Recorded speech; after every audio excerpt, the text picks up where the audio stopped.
Tudo começou no dia 6 de maio de 1895, quando, no Rio de Janeiro, nasceu Júlio César de Melo e Souza, o quinto filho do casal João de Deus de Melo e Souza e Carolina Carlos de Toledo.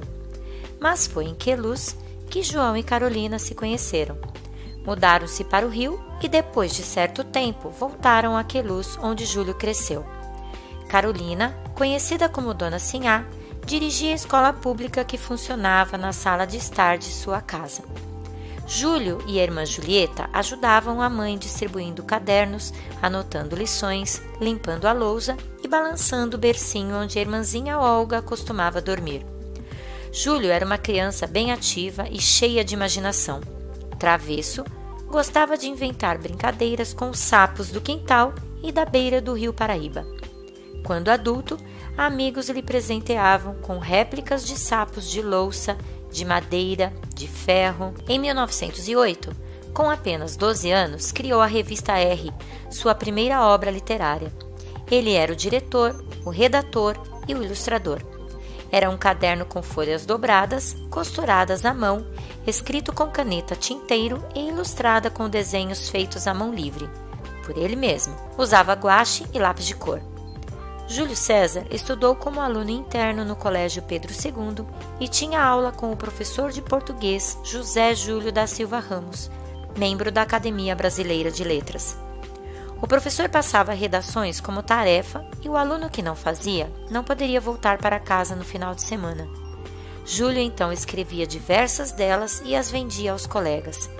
Ganhando dinheiro, conseguia ir de bonde para casa e ainda conseguia comprar chocolate. Ainda muito jovem, Júlio César escreveu seus primeiros contos e tentou a publicação num jornal, mas foi recebido com indiferença pelo editor, que os deixou embaixo de um peso de segurar papel. Foi aí que teve a ideia de reapresentá-los com o pseudônimo de Slade, que seria um autor americano de grande importância. O editor acreditou na história e os publicou. No ano de 1925, Júlio César casou-se com Nair Marques da Costa, sua ex-aluna no Colégio Melo e Souza. Tiveram 3 filhos e, nesse mesmo ano, conseguiu editar seu primeiro livro, Contos de Malba-Tahan. Na primeira edição, assinou com seu próprio nome. Malba-Tahan aparecia apenas no título. Na segunda edição, Malba-Tahan já aparecia como autor. Foram mais de 100 livros publicados em vida. Lendo os contos das Mil e Uma Noites, ainda muito jovem, interessou-se pela cultura árabe. Construiu Malba-Tahan, nascido em 1885 na Arábia Saudita e com biografia própria. Aos 27 anos, tendo recebido uma grande herança do pai, saiu pelo mundo em busca de aventura. Em cada uma delas, ele sempre se envolvia com problemas matemáticos, que acabava resolvendo de forma impressionante. Seu raciocínio lógico era magnífico. Morreu em combate em 1912. Malba-Tahan não foi apenas um pseudônimo de Júlio César de Melo e Souza. Ele parecia ser real, uma mistificação literária. Ele estudou a cultura e a língua árabes de modo que a história de vida e as obras do Malba-Tahan fossem totalmente convincentes. Tinha linguagem, ambientação e estilo próprios. Júlio César tinha o dom da palavra. Suas aulas e suas palestras eram bem concorridas. Encantavam. Diversos estudantes ficavam em pé no fundo da sala para apreciarem tamanho talento com as letras e com os números. Ele ministrava suas aulas com muita sabedoria, simpatia e cultura. Em 1937, foi nomeado professor catedrático da disciplina de matemática da Faculdade de Filosofia, Ciências e Letras da Universidade do Brasil, atual Universidade Federal. Gostava de escrever com os pés descalços, pois acreditava que assim conseguiria se expressar melhor. Costumava parar os cabelos constantemente para se apresentar impecável. O Homem que Calculava, publicado em 1937, é a obra que efetivamente consagrou o professor com grande destaque e como a maior obra expressiva entre ciência e imaginação.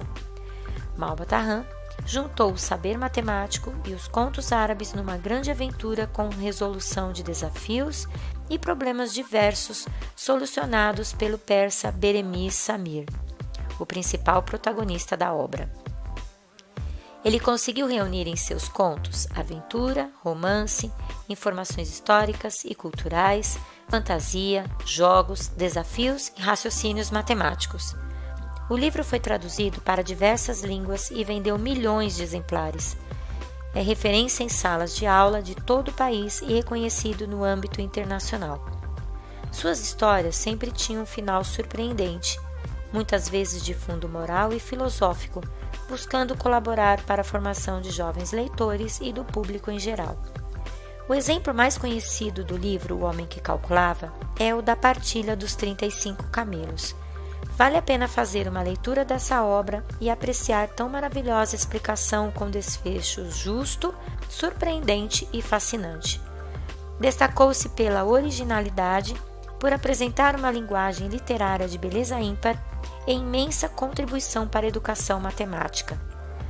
Criou em 1952 a revista Damião, que tratava sobre pessoas com lepra, termo que não gostava de usar, mas sim hanseníase, sem preconceitos e chamando a todos para a utilização de um tratamento mais humano e eficaz. Júlio César foi um crítico da didática usual dos cursos de matemática da época. Das discussões que participava, surgiam temas de congressos e conferências. Defendia um curso baseado em resolução de problemas que exploravam a criatividade e a imaginação, de forma recreativa, divertida e instigante. Nada parecido com os moldes habituais. Resolvia os problemas de forma dinâmica e prática. Procurava facilitar o ensino da matemática com problemas que viessem de encontro à realidade do aluno. Apresentava problemas que despertavam a curiosidade e procurava tornar o ensino da matemática algo prazeroso. O ex-aluno e professor do Colégio Pedro II no Rio de Janeiro encantou, criou, inovou, virou história.